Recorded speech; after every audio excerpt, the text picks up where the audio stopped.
नमस्ते everyone, this is Garima. This is my latest vlog.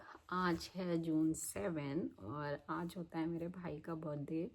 वो मुझसे एग्जैक्टली 10 साल छोटा है और एक काइंड ऑफ जनरेशन गैप है हमारे बीच में। मतलब मुझे उसका लाइफस्टाइल लगता है कि यार ये कितना खर्चा करता है। उसको मेरी बातें एकदम बेकार लगती हैं। हम दोनों को भी एक पेज पे होते ही नहीं है।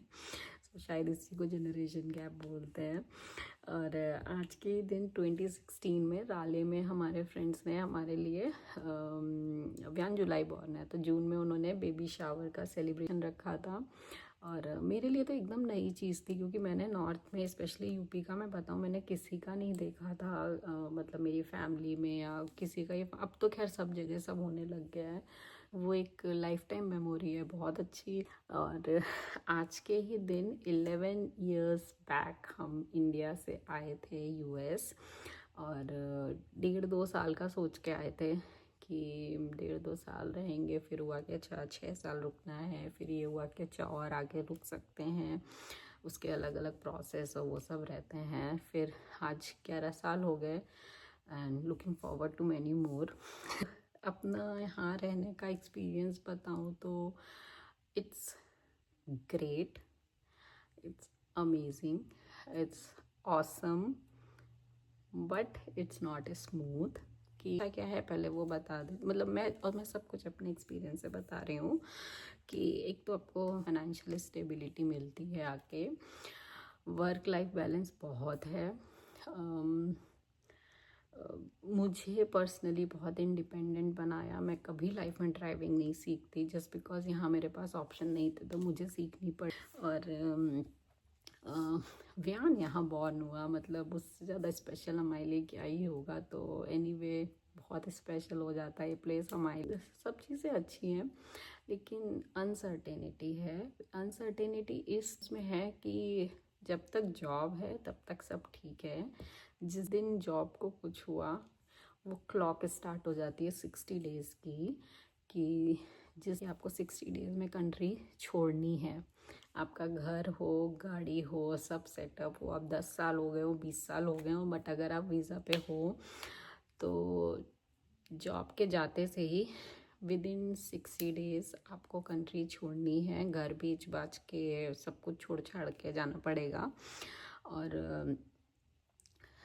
और सब कुछ क्लियर करके ऐसा नहीं कि आप की ईएमआई है तो आप नहीं भरो। एक बार भी कुछ ऐसा किया तो कुछ तो कलेक्शन वलेक्शन कुछ होता है, फिर दोबारा एंट्री भी नहीं मिलेगी। तो रूल्स रेगुलेशन में बहुत ही स्ट्रॉन्ग हैं यहाँ पे। बट हाँ, कुछ एक ऑप्शन रहते हैं कि आप विजिटर वीज़ा पे चले जाओ या स्टूडेंट वीज़ा पे चले जाओ। बट एक जो मेंटल वो रहता है ना, वो हसल बहुत रहता है। एक ये uncertainty is a part of life from 11 years. सब कोई और सारे वीज़ा वालों का यही सीन है। मैनेज करनी पड़ती है और ऐसा नहीं हम ही कर रहे हैं, ऐसा नहीं सब यही करते हैं। तो it's not new thing, but हाँ ये चीज़ें आपको हसल वो करना पड़ता है। But yes, all in all it's been great experience. और हाँ, बाकी अप डाउन तो सब चलता ही रहता है और वो सबके साथ ही चलता रहता है। तो इट्स नथिंग न्यू, सब जगह और सबके साथ चलता रहता है। तो इसमें आके मैं कुछ एक रेसिपी ऐड करने वाली हूँ। और मुझसे किसी ने कुछ क्वेश्चन भी पूछा था तो उसका आंसर मैं उसी अपने वॉइस ओवर में दूंगी। So yes, thank you so much for watching and please enjoy the recipe. Thank you. So let's start the recipe. So ये है होम मेड अचार की रेसिपी और इट्स बीन 6 और 7 मंथ मैं बना रही हूँ इसको। और इतना ज़्यादा नहीं बनाती हूँ, महीने 2 महीने का ही बनाती हूँ और जब ख़त्म हो जाता है तब दूसरा बनाती हूँ। तो ऐसा नहीं, ट्राई एंड टेस्टेड रेसिपी है। तो if you want you can try it. तो इसके लिए मैंने कुछ वेजीज़ अपनी कट की और ये सारे मसाले थे जो चाहिए थे। धनिया रोस्ट की सबसे पहले। सो जितनी धनिया ली थी उतना ही जीरा मैंने लिया और सौंफ, कलौंजी और मस्टर्ड। मैंने यहाँ येलो मस्टर्ड लिए, येलो मस्टर्ड लिए। अब दूसरी वाली भी कौन सी ब्लैक वाली आती है, हाँ वो भी ले सकते हैं। और कलौंजी सबसे कम लेंगे और उसको फिर अच्छे से रोस्ट किया और इन सब मसालों को ठंडा होने के लिए रख देंगे। और फिर उसके बाद हम इसको दरदरा पीसेंगे, बिल्कुल भी महीन नहीं पीसना है, दरदरा कि उसके मतलब चंक्स पता चलें। और फिर इसके बाद हम एक मस्टर्ड ऑयल को स्मोकी हॉट करके नॉर्मल होने देंगे।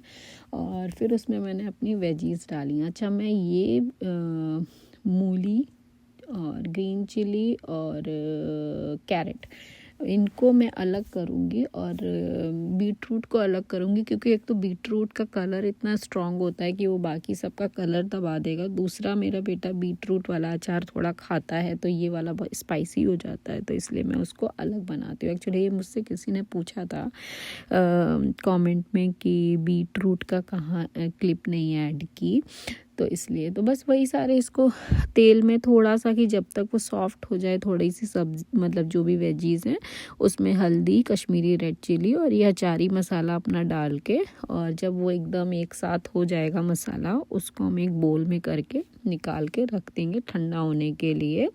फिर उसी कढ़ाई में वही मस्टर्ड ऑयल डालेंगे और फिर बीट रूट डालेंगे, और फिर सेम प्रोसेस कि हल्दी डालेंगे, उसमें चिली वगैरह डालने की ज़रूरत नहीं है बिल्कुल भी। बीट रूट में वैसे भी किसी का कलर नहीं पता चलता है। उसको थोड़ी देर रोस्ट मतलब करेंगे कि बीट रूट थोड़ा सा सॉफ्ट हो जाए, और फिर उसको भी हम ठंडा होने के लिए निकाल के रख देंगे।